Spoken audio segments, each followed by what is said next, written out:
Hello, and welcome to The Short Take, the podcast. Bloody hell, this was... Should we do that again? The joke was that it's a bad joke and it still felt awful to do. My joke was going to be, bloody hell, if this was adolescence, it'd be the long take. Because they do one take. They do one take, They're an hour. Yeah. Sometimes. Sometimes they are an hour. One of them's at least 50 minutes. That was not a good joke. And I'm glad you didn't make it. Yeah, Do we want to start again? Or? No, 100%. Okay. So this... This is still called The Short Take. Okay. We're just going to talk about other stuff, I guess. We're not going to do short films at the moment. Yeah, so, like, I guess the short take, maybe we could reinterpret that as, like, a short-sighted take on something. Maybe. I mean, one of us is going to be short-sighted. We'll find out who. Wait, hang on, I should know this. Short-sighted is where you can see things up close, but you can't see things from away. It's the opposite. So it's like, if you're short-sighted, you can see short, and if you're long-sighted, you can see long. But so it's not opposite. That's what I said. But you can't see the other one. I mean, it depends how you... If you're short-sighted, it means, yes, you are short, you can only see things... But you need glasses for long. Yeah. Yeah. I don't know which one I am. That's my issue. Yeah. So I am short-sighted. Okay. I don't know which one I am, but I am blind. I just don't have my glasses on right now. Eventually, we all go blind. Eventually we do. One way or another. Copying me. Yep. What are we doing, Jake? We are talking about whether film has more of an impact on society, or if society has more of an impact on film, which is a very interesting topic. What? Incredibly broad topic. Incredibly broad. And I feel like we have both prepared things and not told the other one. And coincidentally, both prepared I would say opposite prepared sides. things. I've written some things No, down. I'm not blaming you. I'm saying me. I haven't prepared anything. No, you never. This is just something I think about. I was gonna write an essay at uni on this. Okay. I didn't, but it's something that it's such a broad. Yeah, because my problem with thinking about this was it is so broad, and I didn't know what things I wanted to talk about. Yeah, I wanted to like hone it in a little bit, but actually, I'm all right with it. I feel like I've got some points. Yeah, I feel like I'm going to fall more on one side, and you're going to fall more on another side.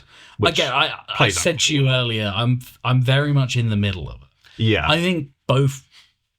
I don't think there is an argument for either one side being correct. No, I think it's a case of both of them are correct. Mm-hmm.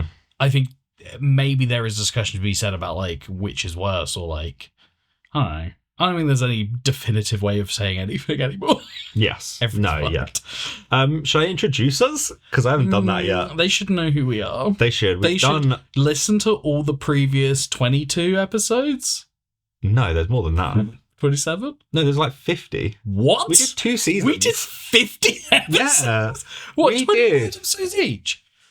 Let's name every single one we right did now. 20. We did 22 episodes and then 1 roundup episode, and then we did like 2 Christmas specials and 2 top films of the year. We did do that. So we've done about 55 episodes. I know, we've done loads. Good job, us.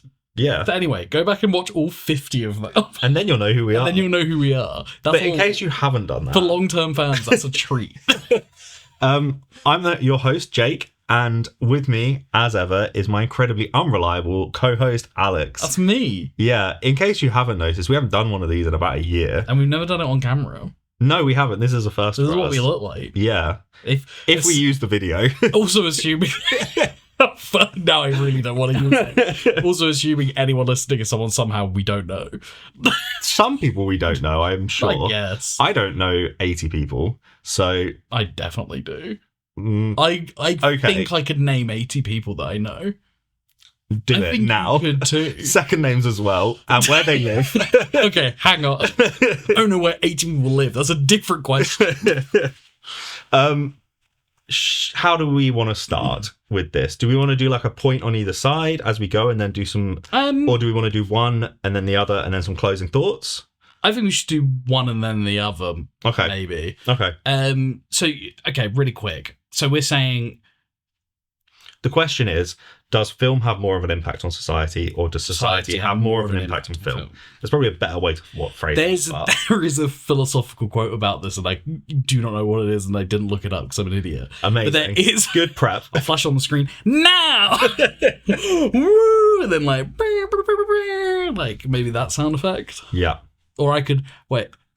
You just use that. Just use that. Yeah, there you go. There we go. We'll find out. Yeah, there's a quote by somebody who I can't remember if it's their quote is saying in favor of one or the other. Mhm. But yeah, talking about does film reflect society or does society reflect the films we make? Or like Yeah. art in general, I guess maybe is a And- better way of saying that. When we're talking about society, what do we mean? Do we have like a definition we want to use? We live in a society.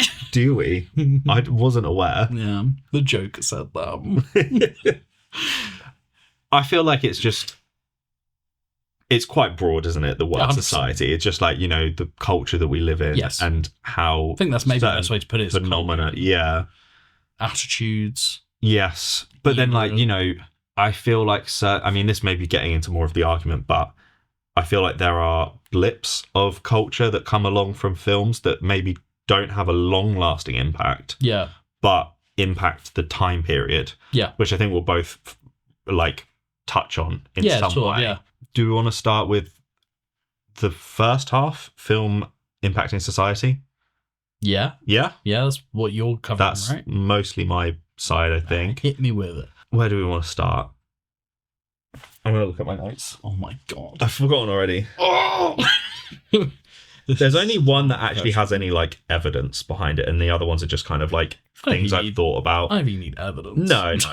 The first one was about shifting cultural perception of things. Okay. So this was where I found, when we first talked about this, I was just kind of doing some quick Googling and I was like, what is out there already? What people Yeah. talked about?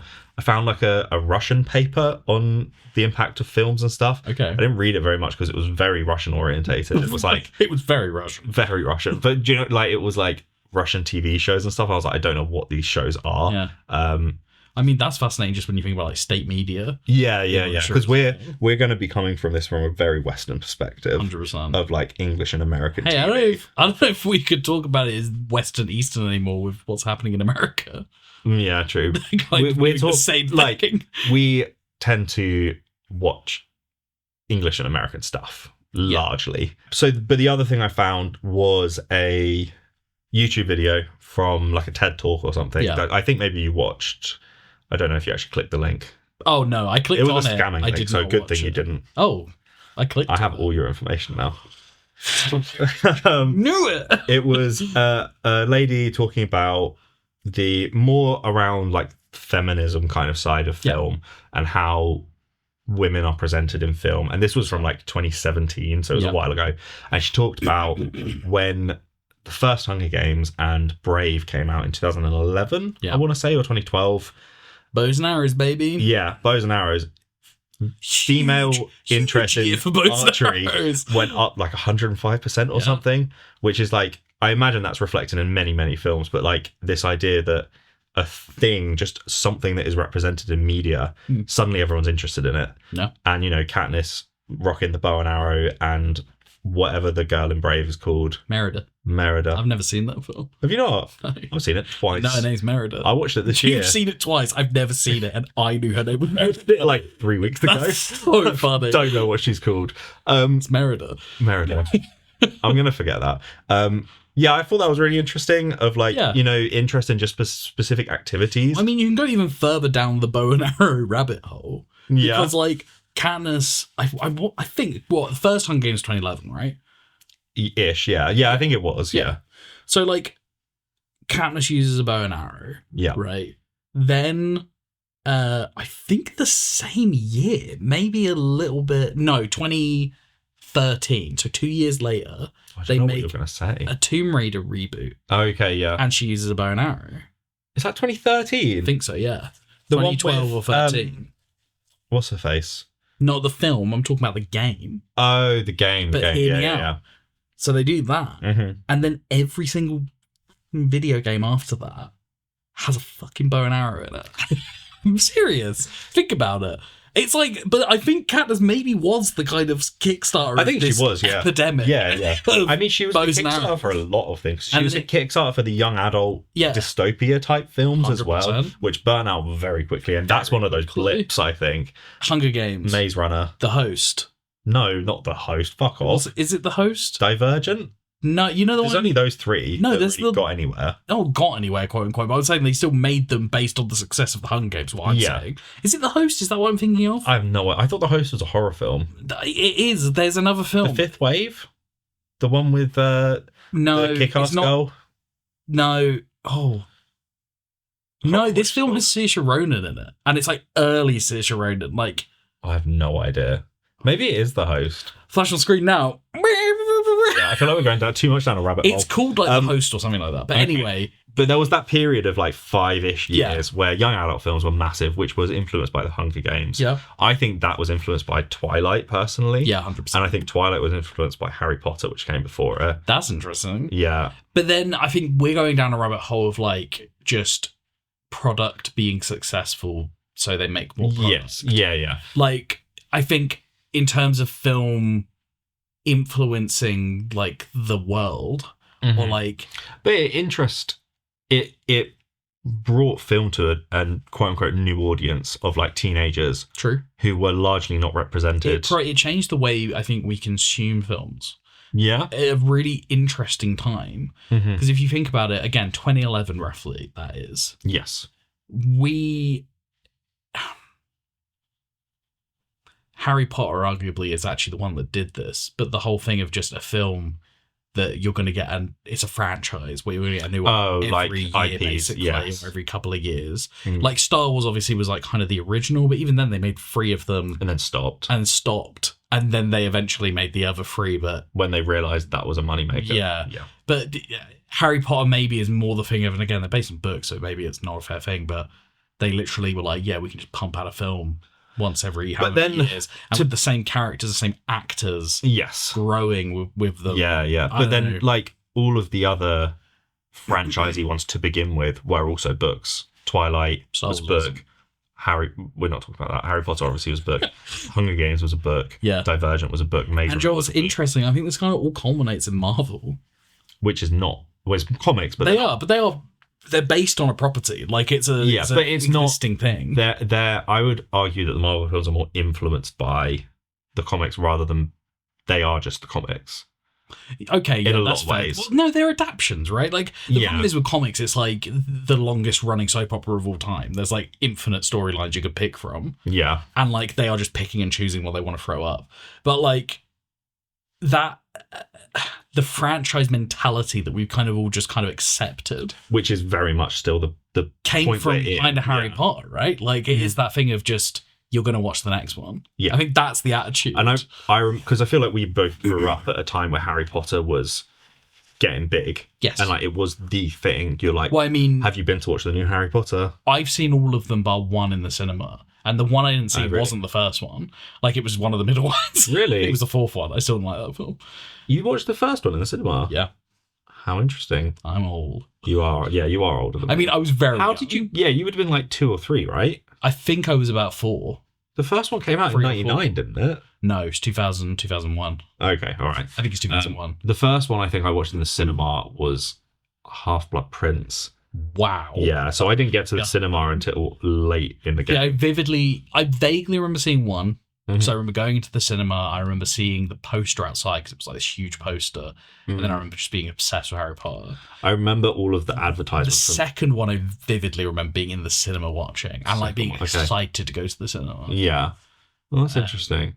But yeah, I think again, I feel like though this is less like it is stuff to do with like how it's influencing culture and stuff, but it's more this is influencing The film culture film specifically. culture and like what's the word, like digestion or intake of film. Yeah. What am I trying to say? Like our Consumption. film, yeah, consumption. Thank you. Our Yeah. consumption of films and stuff, I think, was affected by those films. Yes.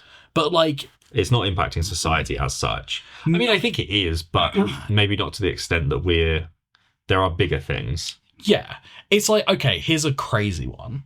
Like, and this is maybe an unfair thing to say, Mhm. and maybe I'm missing out other things that are perpetuating this. But let's say, like, The Godfather exists, right? The film The Godfather. It does exist. It does. But Yeah. hear me out. Okay. Let's say it does. No, let's. The Godfather film exists, right? And there is a stereotype as to like an Italian American gangster, or you could argue an Italian American, based on, I would argue, the way they portray the characters in that film, right? Do you think that's like a massive cause and effect thing? Does that make sense? So the film comes out and that perpetuates the stereotype. For years. Like, even now, and that film came out a long time ago. Yeah. Like, I mean, I say a long time ago, I think it was like 70-something. But like, do you see what I'm saying? Like, it perpetuates a stereotype, maybe even creates one. And to this day, you could watch a film and there could be like a comedy film, let's say, because like that's 90% of the time, that's where you'll see a stereotype portrayed. Yeah. And they'll be like, there's a gangster character. Zootopia, Tropolis, whatever you want to call it. There is the tiny gangster thing. Is he like a rat or a chinchilla? And he's like, you'll come to me on my day with us wedding. Yeah. And like, it's meant to be the Godfather, obviously. Yes, obviously. But it's that idea that an Italian, or a gangster, let's say, like a mafioso, is portrayed in that way. But then is it that, or are they just mirroring the Godfather? Are they just trying to... True. But then, say The Simpsons, you have like Fat Tony. Yeah. It's not the Godfather. But like it's definitely not. But then he does talk like the Godfather. I think he is the Godfather. See, this is where it gets really complicated. But you can kind of see what I'm trying to get I get at. what you're saying. Like, yeah. I mean, there are so many other examples of what you're saying. Yeah. There's so many better examples of what you just said. Pick a better one next time. No, I completely get what you're saying, and I think the way that we portray women in film is very similar. 100%. The way that we portray people of color as well. 100%. The way that we portray people who are gay. Yeah. Like, all of it is kind of the people of color thing, especially. I mean, that's kind of part of what I'm getting at with the Godfather thing. Yeah. Because, like, I don't know if you've seen, there's a comedian, Pete Holmes, this was ages ago on Conan O'Brien. He was doing an interview and he said, don't you think it's insane that I can be on live TV and I can just do an Italian accent and say, oh, it's a spicy meatball, hey, blah, blah, blah, blah, and everyone is fine. Nobody gives a shit. Isn't that weird that I'm just perpetuating a stereotype, doing this stupid thing that's probably offensive to somebody, but nobody cares? Isn't that weird? That's kind of what I mean. Yeah. Because it's so ingrained in culture that it kind of, there is a weird responsibility aspect of like, should we be? And do we think, and you're arguing that came from films? I'm not saying it necessarily, like I said, maybe it was invented by a film. I mean, The Godfather is based on a book, so like you could argue the book does.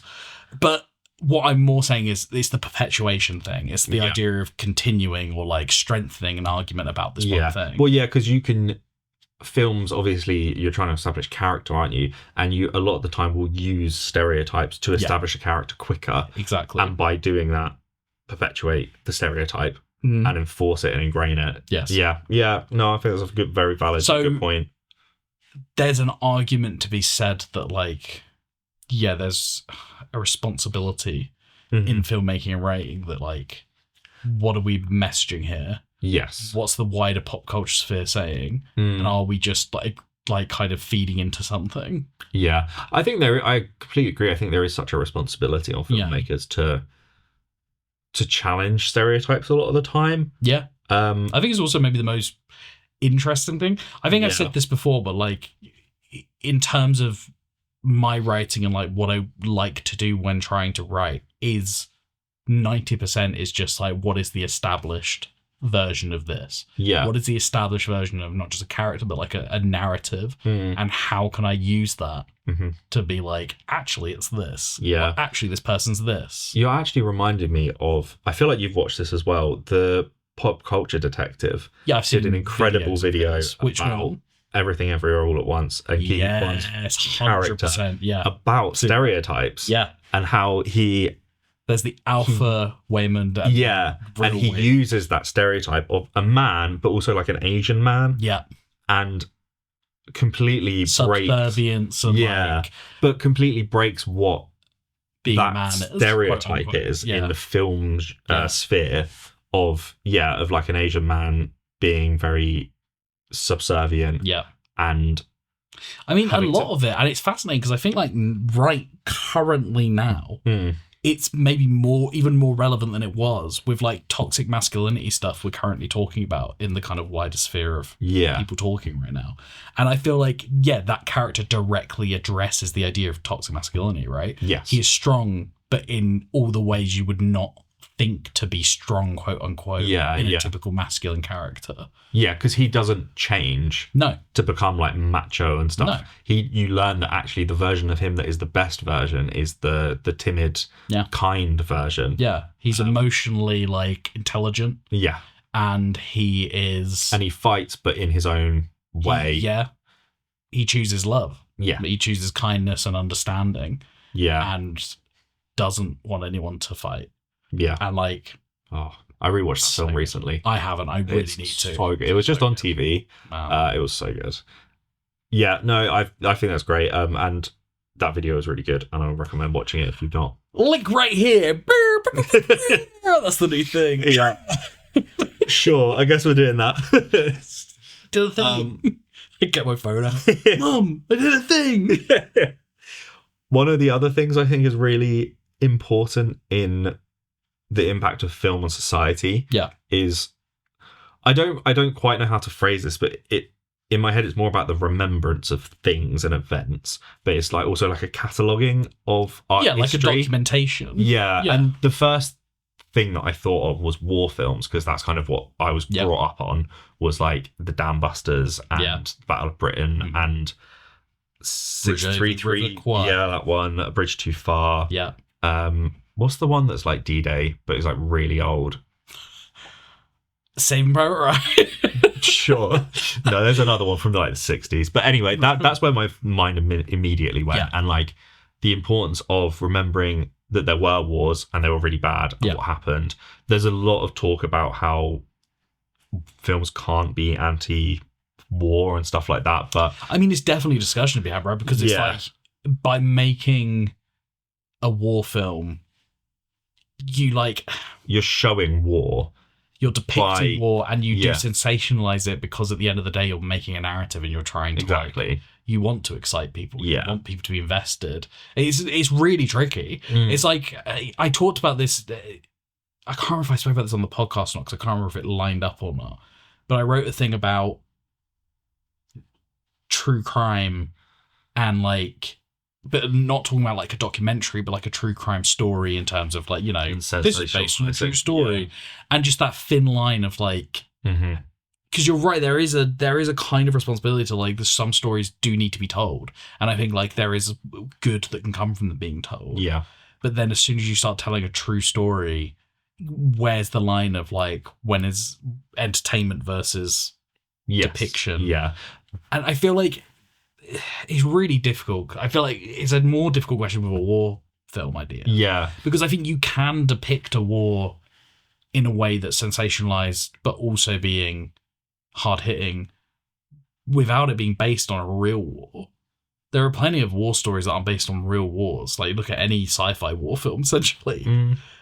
It's really tricky when you think about the fact that, like, how many people died, like, in World War II. Yeah. And, but I think there's such an importance in... Because I grew up in these films because my parents loved it. I'm the same. My dad was really into that stuff. But then, like, younger generations who, as we get further and further away from those wars, it's really important in the culture that we're in at the moment the lessons lessons why from why we don't want another war. Yeah. But also the lessons of like the toxicity and the culture and stuff that was perpetuated during those times. Yeah. We're seeing a lot of it kind of again. Yeah. With all of this like horrific Nazi stuff that's going on. Remembering why that's bad is really important. Even if the war stuff is sensationalized, it's important to remember those messages. Just before I got here on my phone, I saw a video. Basically, somebody was reporting the fact that Trump is now actively attacking the Smithsonian and national zoos about American history. Oh, great. And how certain things are being misrepresented, and that he's taking aim at an African American museum, and it's depicting America in a bad way, and America's actually not bad. It's never actually been bad. It's the best. It's literally always been the best. Yeah. Except for like the last 4 years or whatever. But like, How could anyone forget that Yeah. America's the best? so we have one museum for That the last never 4 did years. anything bad. No, but like it is this thing of what's the quote? The guy has a quote. Make America great again. No, that's the quote by George Orwell. Whoever controls the past controls the future. Whoever controls the present controls the past. Yeah, and like history is written by the winners, that kind of stuff. Yeah. Like it's just if you can tell people like this is why this happened. It's like that famous thing of being like, it's crazy how the good guys always won in history. Like it's like, yeah, isn't that Wow, funny? it's wild. Isn't it It's wild, funny that isn't it's always the good guys? yeah. Yeah. It's Yeah. But then like leaving the film stuff behind. yeah. Which is, I think, film stuff, the war stuff behind. Sorry, film stuff. Who needs it? Who gives a fuck? Short take? What?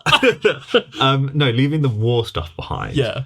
I like, because that was where my mind initially went. Yeah.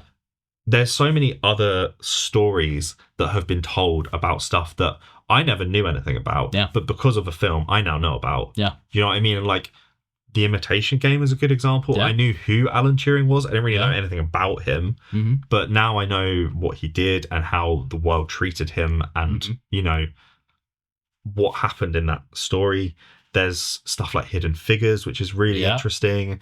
Then there's just like biopics about people. Oppenheimer. Oppenheimer, yeah, good example. Barbie. That very famous biopic. There's the Bob Dylan one recently, which I thought was really interesting. 'Cause I love he it. loved how he was portrayed in that film. Yeah, Bob he's Dylan. a dick. He's a dick in that Yeah, film, and he he's a loved it. But like, there's so many historic figures Yeah. who have been portrayed through films that give you such a richer experience of the world. Yeah. If you've not studied history loads. But this is fascinating because I actually think you're hitting the exact point. You're making the other way around. Not even the other way No. around. No, not necessarily that. I think the thing about film in general, and this goes for both the idea of telling a true story versus just telling a story, Yeah. is the most powerful thing about film is its just depiction of life that isn't yours. It's connection. It teaches us how to be empathetic Mhm. towards a person we wouldn't know. It's this whole thing currently, like representation matters in the sense that it's like, yeah, there is going to be a kid who sees Black Panther now, like a minority kid. He's going to see Black Panther when he's a kid, and like his life's going to be different because of it, because he's seen himself represented in that way. Yes. Does that make sense? Yes. But also, it's important for everyone to see a film where a black man is represented as a powerful character and isn't stereotyped. Because it's just, there are lots of people who are ignorant Yes. and idiots. Yes. And that does genuinely get through to people, I think. I think it's really easy to forget how easily people kind of like... Sometimes all someone needs is that weird little link in their head, if that makes any sense. I get. Yeah. Just I think I looking- know what you're trying to say. Yeah, like, oh, yeah, like, I watched a film and this person of colour was in it, and actually they're just like me. It's Yeah. like, yeah. Yeah. But there are Yeah, people yeah. who do need that. Yes. Because they have somebody, because in the same way, let's be honest, racism doesn't come from nowhere. Yeah. Racism isn't something you're inherently born with. Somebody has put a fear in you. Somebody has said like something to you about some other person, Mm. and that's what perpetuates it. But this kind of comes back to the thing about what we said before. Films can actually be the negative side of it, where you're perpetuating, if you're You representing perpetuate someone the same thing in a certain Yeah, way, you yeah, perpetuate yeah, the negative rather than the positive. Yeah, and I think that's one of the.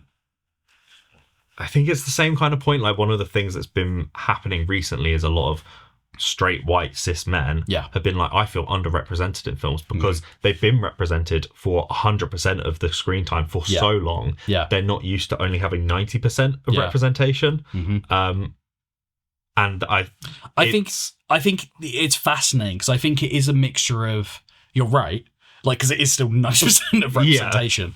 I do think there is a cultural attitude though that's like straight white man bad, which isn't necessarily wrong. yeah, but I think it has think become a people cultural see attitude. that. I think that's why this kind of group has formed Yeah. of people. I think, to be honest, it's more so that the Manosphere group has formed and been like, we're on your side. Ugh. That's all it takes. Yeah. Look at Gina Carano. I always think this is fascinating.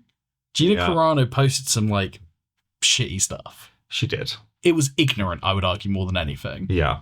And rather than anyone saying, hey, just so you know, that's actually like incorrect or like it's actually kind of offensive maybe to somebody. Yeah. Everyone went, you're a piece of shit. Die. Don't exist. And she was like, well, I can't do that. And then Ben Shapiro comes in and goes, these guys are pieces of shit. You're right. You're actually totally right. And there's a whole bunch of people who think you're right. And she went, I am right. You're right, because they made me feel bad. It's so much easier to... That's it. Yeah. And I feel like that's 90% of people within those kind of... I don't know what you call them. I don't want to say community, because it definitely doesn't feel like that's what it is a community. It's just a bad Right? community. But I do feel like it's just a lot of it is picking a side, quote unquote. Yeah, I think that, I think this is like a societal thing recently that there's too much black and white. Politicizing There's not everything. enough grey. Yeah. Like, people don't have nuance to anything anymore. No. It's just like, you do just pick a side and you're like, that's my side now. Yeah. Which I find very sad. But that's more of a societal thing.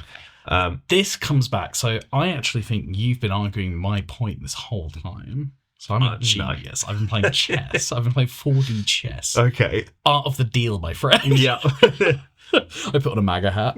No. So my kind of feeling is that I'm blanking. You have no feeling. I'm just trying to figure out how to put it into words. Yeah. Well, that's one of my points I want to make. Okay, go on. Yeah, you should round up. Sorry. Yeah. Cap off what you were going to say. This is like a completely different point. Oh. I've finished on the historical stuff. You know, okay, I think it's important, but like, yeah. I think that film improves our emotional literacy. Yeah. In such a profound way. Yeah, 100%. Because I think there's so many, like as a creator who's creating these films and also as a audience member who's consuming them, it gives you, I feel like emotion is such a hard thing to convey a lot of the time, and it's such a hard thing to understand as a human. 100%. And being able to represent it through something like film, you can empathize with those characters and you can be like, that's what I feel. And I think that's such an important way that film does impact society, and that like it gives you a way to articulate what you're feeling in a variety of different situations. And, you know, being able to, like, if you've experienced something very specific and it made you feel a specific way, like the death of a loved one or something, there are so many films about that. And one of them will probably speak to you 100% more than the others. And you can be like, man, that's how that made me feel. And I mean, on top of that, like, kind of example of that. Yeah. And this is such a weird pull, but Guardians of the Galaxy 2, the end of that film makes me cry every time I watch it. And for multiple reasons. And like, but on a genuine, like, emotional, pure, like, expression, I guess. Like, it just hits a button. Like, there is something about it where I'm like, I kind of see something in here that I felt from multiple, not just like one thing but another, and like it makes me really tear up every single time I watch it, like proper cry. But that's what film is, right? All art is subjective. I mean, you saying and articulating a feeling, that's art, right? Like all art is an articulation of a feeling. It's like, I had a feeling and I put it into this. And this is, and you can take that and maybe you'll take the same thing from it. And maybe you take a different thing as well. Yeah. My example is Klaus. That always makes me cry. Makes me cry too. Yeah. And it's not like it's not an emotion that I like have felt or anything. It's just like something I believe about the world, and like, you know, it just hits really well about how they express that. I love it. Yeah. It's a good film. It's a great film. So yeah, the impact of society on film. Yes. So, which you think we've been talking about all the time, apparently. I think I got mixed up in my head. So we're both arguing the same point, and we don't have... I think we mainly are. No, because like, I mean, I think on a larger scale, like all of these things feed both ways. Yeah, Do you know what I 100%. mean? It definitely does.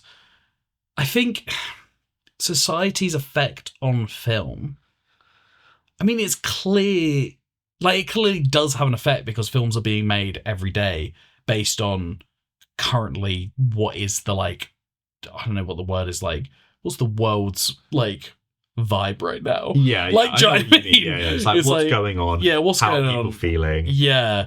What's going to touch, what's going to get through to people? Yeah. But then, okay, adolescence.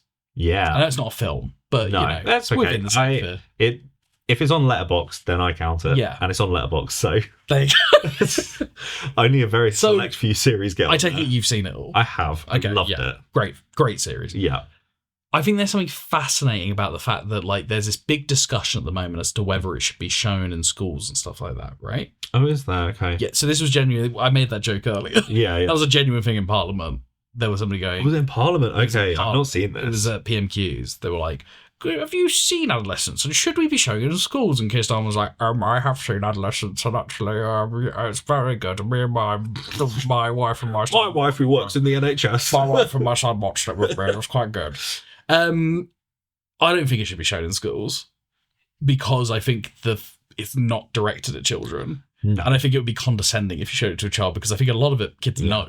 Like, Yeah. the part of the plot is a kid explaining to an adult, like, you realise this is what's going on.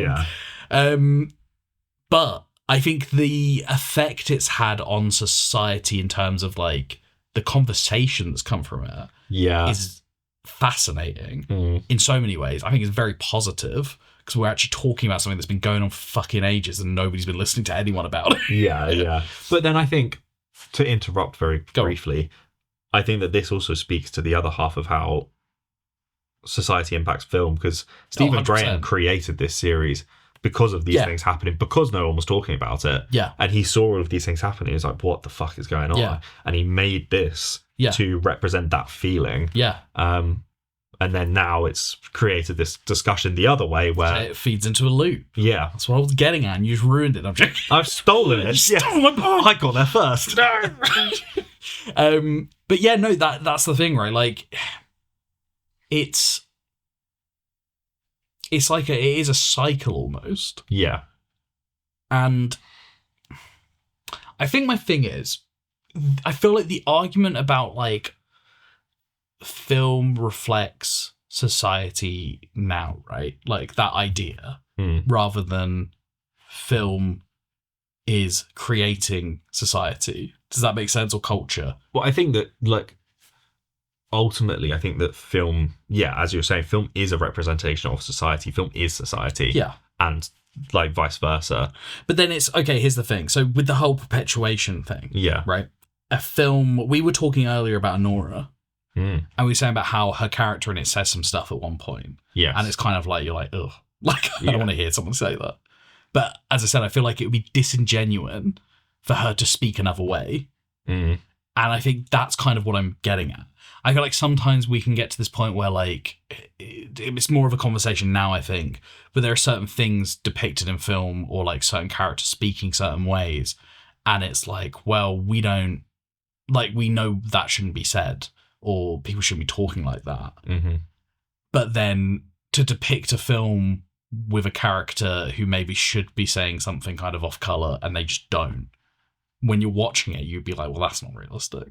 Yeah. Does that make sense? I I think there's a line, I think obviously. think about this quite a lot. Yeah. Of, like, when you're writing characters, you're like, I feel uncomfortable Yeah. putting this down on paper. And then that's where you have to think but about the character. is this the character? Who is this person? What are they saying? Like, should we represent those kind of characters? But then I think it's but then silly they're to real not. people, yeah. Like, that's the thing. And I think that's kind of... That's where my head is at always with the whole film changes culture, quote unquote.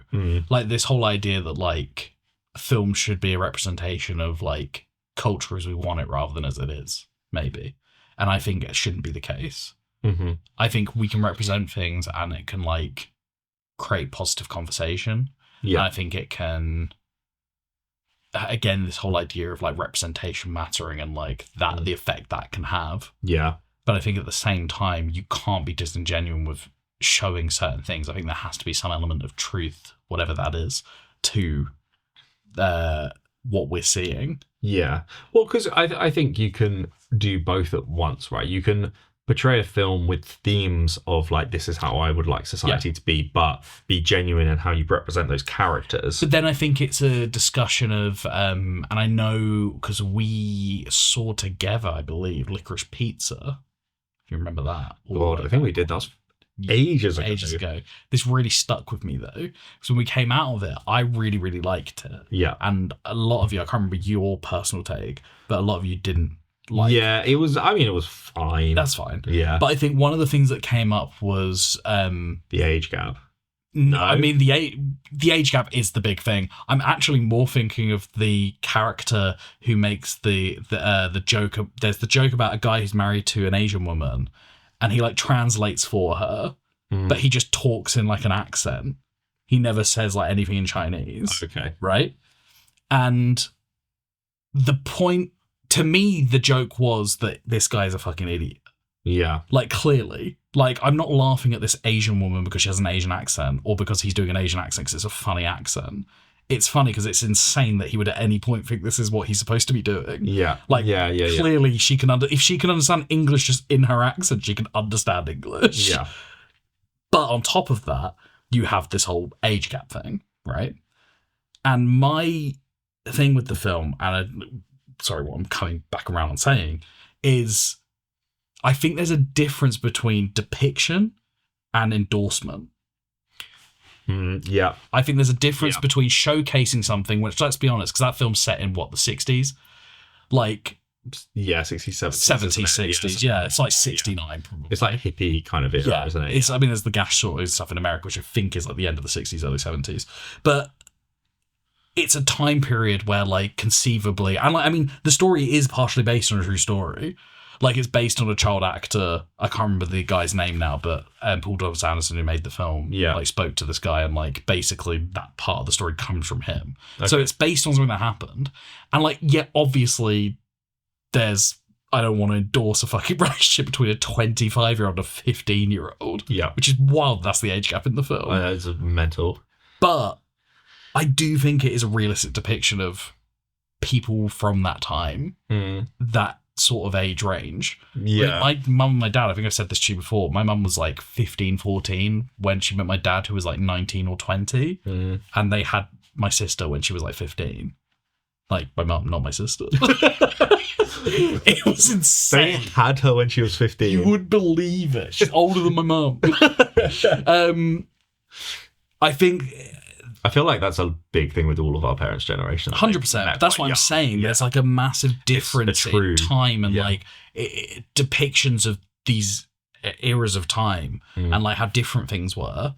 And like, I do think there is a thin line in that film where like the very end of the film ruins my point, which is I feel like until the very end, the film is never endorsing their relationship. It's just depicting it. And then it does at the end. The very end of the film has this whole sequence where like she kisses him and they run off together. Yeah. It's like, what the fuck is happening? Yeah. But yeah, my point is I think there's a difference. Yes, I think the difference between endorsement and depiction and endorsement as well. I think that is probably the core of this, isn't it? Yeah. It's a very articulate way of putting the point. Thank you very much. That's all right. I'm very proud of that. Yeah, good. Did funny. You come up with it? You steal it? No, I genuinely came up with that. I remember because I had this conversation with our friend JC back after we saw Licorice Pizza, because I think he had also seen it somewhere, so I just like met with him, we were chatting. And I was really trying to wrap my head around it. And then that's kind of what I landed on in my head. I was like, I think this is the best concise way of saying this. Yeah.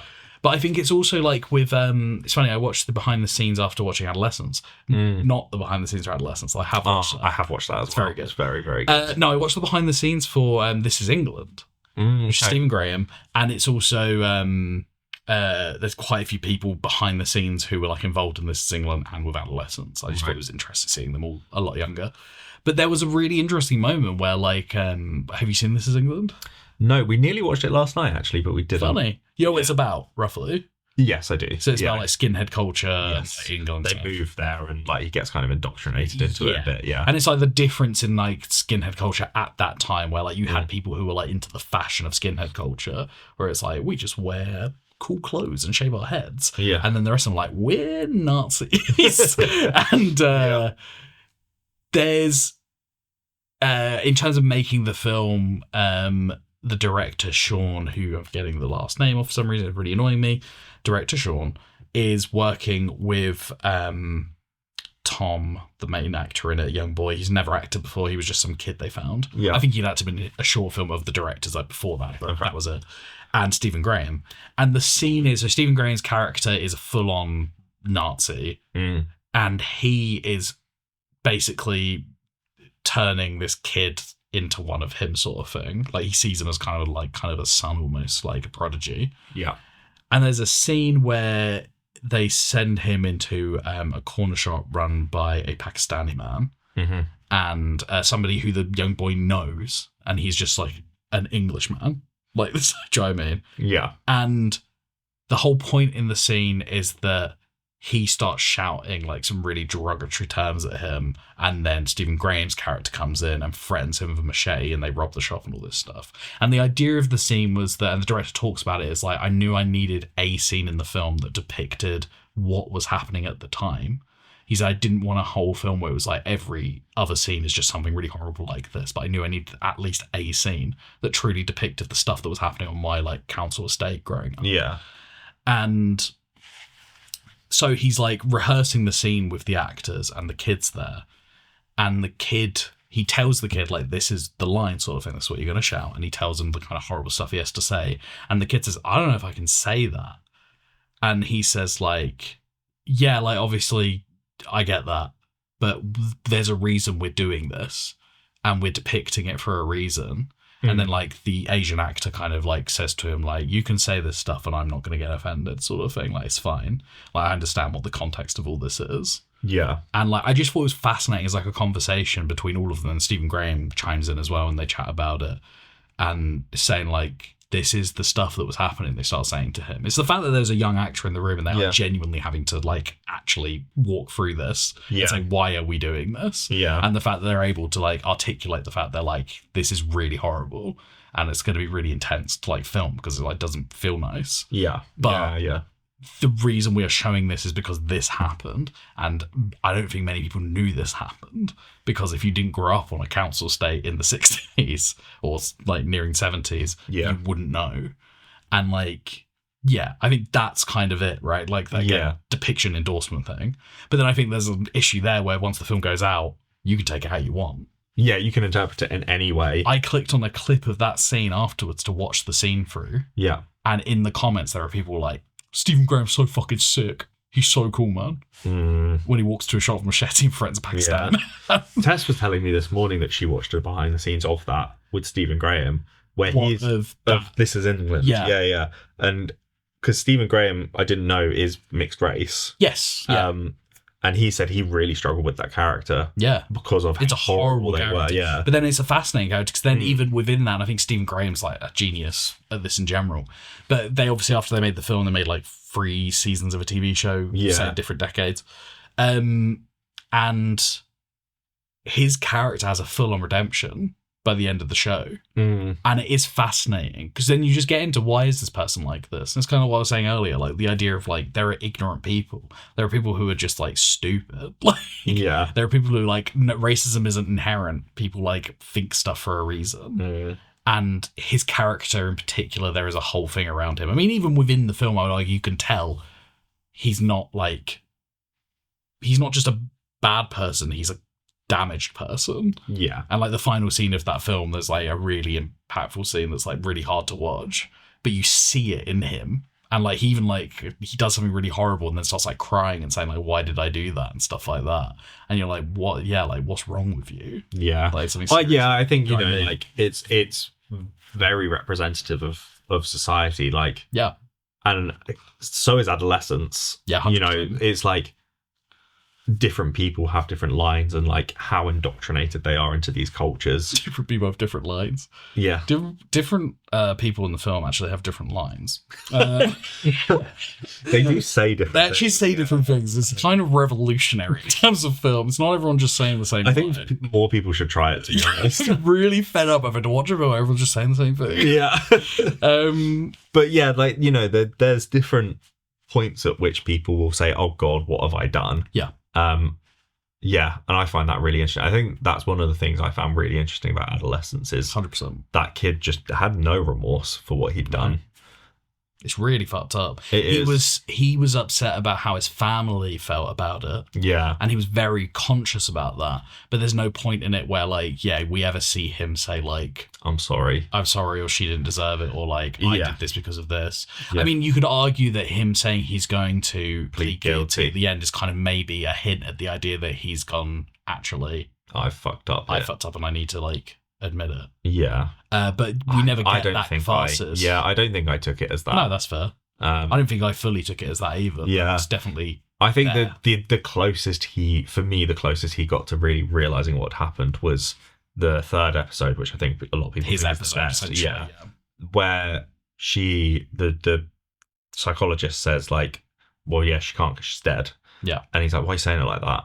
Yeah. Why? Because she is dead. Yeah. And that's what she keeps saying. She's like, well, because she is dead. Yeah. It's just simple as she is dead. Hmm. And Do you like, understand that she's like gone? Do you understand what Yeah. death is? That whole bit. yeah, that bit. And that's the closest he got to being like, to facing his own emotions and his own. At the risk of this just becoming an adolescence episode, why do you think she cried at the end?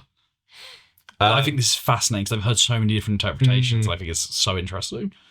I think there was a point because I think she is. I think I can empathize with her character quite a lot. Yeah, because I work in a quite front-facing public. You're seeing vulnerable job. people. I see a lot of vulnerable people.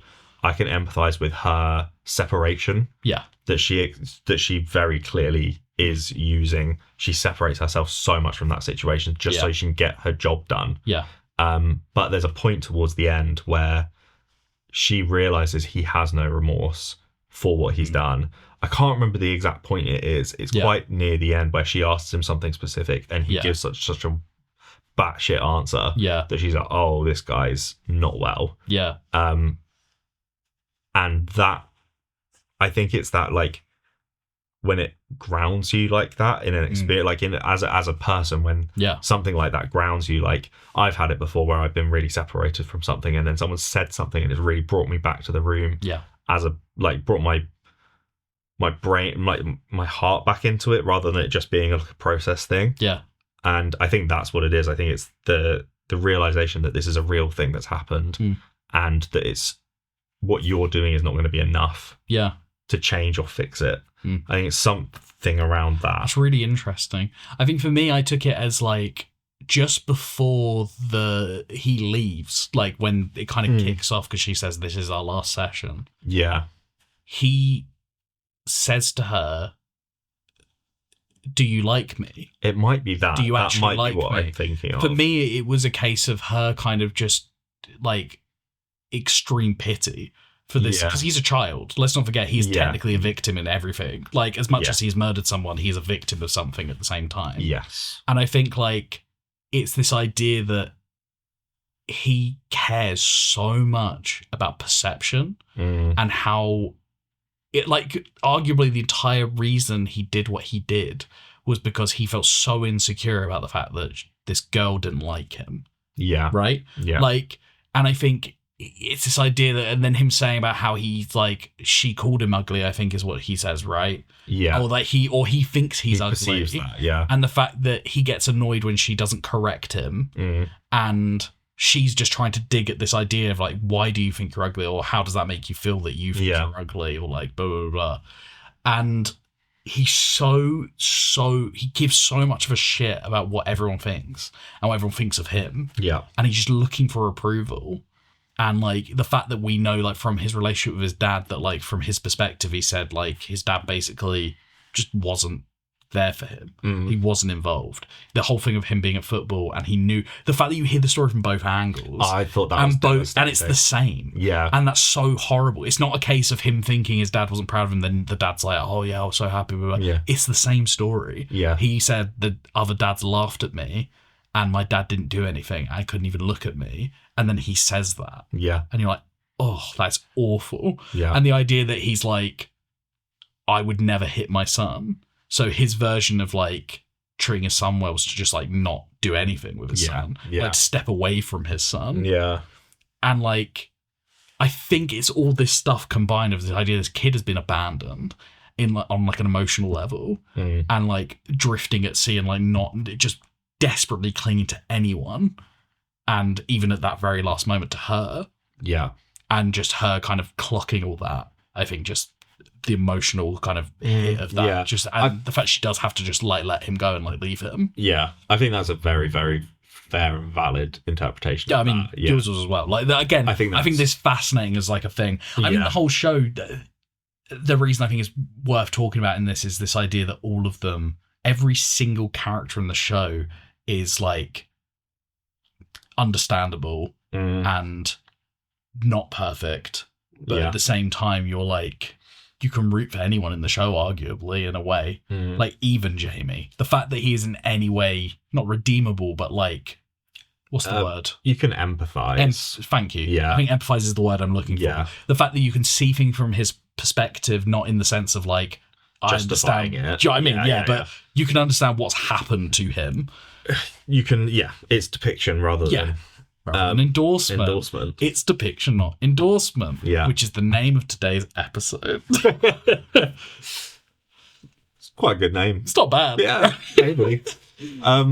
Yeah, no, I completely agree. I feel like we've We veered off massively. But I think it's all very relevant conversation. It's all still within And the it's bounds of what we're talking about. very recent conversation as well. Yes. It's a very recent example of how all of this like society film stuff has like presented itself to the world. And it's a conversation that's still ongoing and will probably continue on for another couple of months, I would imagine. At least. Yeah. Because I think it's rattled some people, maybe. I mean, you've got people trying to turn it into a culture war, right? Yeah. Like, oh, it was actually about the Southport stabbings and they race swapped him. That's It's like, ridiculous. Absolutely ridiculous. But this is the problem, right? Like, it's the whole culture war of everything, which I feel like maybe is actually coming to an end, which is an insane thing to say. I don't do know. think we're reaching a point where people are kind of seeing the, what's the term? Seeing the forest for the trees. Oh, yeah. Do you know that phrase? Yeah. I think people actually generally is like a zeitgeist thing. In conclusion, I was right. This was a great topic to discuss. Yeah. No, I've really enjoyed it. It's a big conversation. It I think is. there's like a lot of... And it's a challenging conversation as well, I think. Yeah, definitely. And And it's- again, there's no right answers, I don't think. No. Which is interesting. I mean, I spoke to Tess about it to begin with when we first started talking about it. And, she was like, how could you ever argue that film has more of an impact on society? Because, like, film exists because of society and, like, society, like, us as individuals feeding into that, which I thought was very interesting. But then say they make that one film, Birth of a Nation. That really horrible racist film, you know what I'm talking about? Yeah. Yeah, and that influences loads of people to be racist. Yeah. Like, But then someone was the OG racist to write that. They already existed. someone was the OG racist. Yeah. Yeah, you're right, but like I'm saying, like they use that to indoctrinate people and to like To perpetuate that culture. Yeah. exactly, Yeah, and yeah. that has a real life effect. No, it does. Yeah. So like I do think there are massive elements of like film Yeah. affecting the real world. I think the majority of our arguments have been that film has an impact on society. Yes, But we're both filmmakers, so Yeah. I can understand that. Being But I how think- we perceive it. yeah, but then society definitely, obviously, has an impact on film, Yeah, and I think definitely it does. it's in more subtle ways maybe than we actually think it is, if that makes sense. Yeah. There's like over ways that are not the most interesting things, but like, you know, where like certain events have happened, so they've re-edited films and stuff like that. Like Lilo and Stitch is a good example. Where they scrubbed out the Two Towers. Was it also Twin that there was Towers. like an epidemic at the time of kids climbing into tumble dryers, and so they had to like change? Because there's the bit where she climbs into a tumble dryer and they reanimated it, so instead of a tumble dryer, it's like, I think it is a tumble dryer, but the door is like just a cardboard thing. Like, it's not an operating tumble dryer with a tumble dryer door. Yeah. It's like a cardboard thing taped on that kind of goes like that. Yeah. And like, it's just an old tumble dryer, whatever. But I feel like they edited it because I feel like there was a thing at the time where kids had been climbing in, or a kid had climbed in. Yeah. Can you imagine making that film and you're like, oh fuck, Two Towers happened, now I've got to change it. Sorry. I keep doing it. Two Towers is the Lord of the Rings, Two Towers happened, we've got to change this. We can't And then the tumble What's Saruman done? Then you do that and you're like, cool. And then the tumble dryer thing and you're like, wait, what? Like everything in your film. Yeah. It's like, oh man, a fucking alien experiment weapon just arrived from space. We can't do the film at all. It's too fresh. Yeah. It's No, fascinating. It's a very interesting topic. Yeah. And And it would be fun to explore more topics like this. that's why next week we're going to be talking about how America is perfectly encapsulated in the current storylines of WWE. Oh, fuck knows. That's not watching WWE. It's true, but we'll talk about it next week. Yeah. Next week. When we say next week, we mean next year. Yeah, Yeah. 100%. Yeah. I mean, what we said about trying to do Overpromise, this underdeliver. Yeah, I think monthly is a good We could try. aim. Let's try to to do have. it at least monthly. Yeah, and hopefully stick to that. Maybe if we come up with a cool concept, we can do more than one a month or something. Yeah, we'll just kind of see how it goes. I think When we're going to the be a bit mood more is. chill about it. Yeah, definitely. Less 'Cause- regimed. Yes, it was. I mean, I really enjoyed. Yeah, what no, we I did. before. I think it was just easier at the time because we lived like 2 seconds from each other. And we didn't have as much going on. Yeah, true. I mean, you got less going. I mean, on I've now. got way less going. You've got nothing. It's kind of like I shifted all the stuff that was going on with me to you. Yeah, I've Not got a lot literally. going on. Yeah, no. I am too busy at the moment to be doing. I am not busy enough. Well, you can start editing then. I mean, I'll have it. Yeah. Yeah. Yeah, like it's, you know, we've got lives going on, so might Yeah. be a little bit less regular. But I feel like once a month, maybe Yeah. we'll stick to that. We'll see. But let's do all the YouTubey stuff. Should we do a vote? Sure, let's do a vote. If we did a poll? Let's do a poll on this. And comment below what you think. Depiction or endorsement? Like, what? Which one? Which one? Pick one. Yep. It's black and white answer. You got picked. Yeah. There is no alternative. This is a question for the audience. What's the most you've ever felt has been depicted in a film? The most. I got you. Let us know below. I have an answer. Yeah. Ready Player One? A lot of stuff is depicted. There's a lot of stuff to Think pick. about it. Yeah. Yeah. Iron Giant, Teenage Yeah. Mutant Ninja Turtles, But a lot of what? Ryu, Chun-Li, people. Just stuff. Just IPs. IPs. I love We're bringing it back to the IPs. start. Yeah. Yeah. Should we end it there then? Yeah, I think so. Yeah, cool. I mean, answer Alex's question if you want. It's a dumb question, What's but the try most it. depiction you've ever seen in a film? Yeah. Yeah. Or let us know what you think about the impact of film on society or the impact of society on film. Or what's the most you've ever seen endorsed in a film? The most endorsed thing. These entire conversations reveal I know nothing. I've just, like, nothing I've said has meant anything to me. I've just happened upon words that make sense. Thank you for checking out this video if you did. It's been like a year since we made anything, so who knows? Yeah. Maybe everyone's gone. Maybe. Maybe. We'll see. We'll find out. Maybe. And I hope you enjoyed seeing our faces if you did. No, Who don't. knows? If you didn't, don't say. Don't I'd rather you say- didn't. And. End. I was saying and. End.